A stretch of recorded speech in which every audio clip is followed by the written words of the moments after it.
สวัสดีครับอาจารย์ผมชื่ออามะอาฟีซุลฟิกาเป็นจิอาจี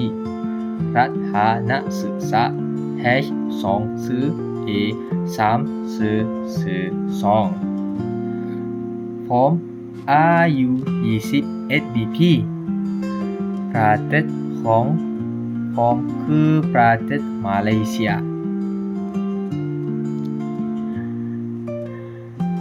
ผมมาจากรัฐคือลันตันผมศึกษาอยู่ที่มหาวิทยาลัยมาเลเซียเคลันตันชั้นปีที่2ผมอาศัยอยู่ที่บ้านของพ่อหมายเลขโทรศัพท์ของผมคือ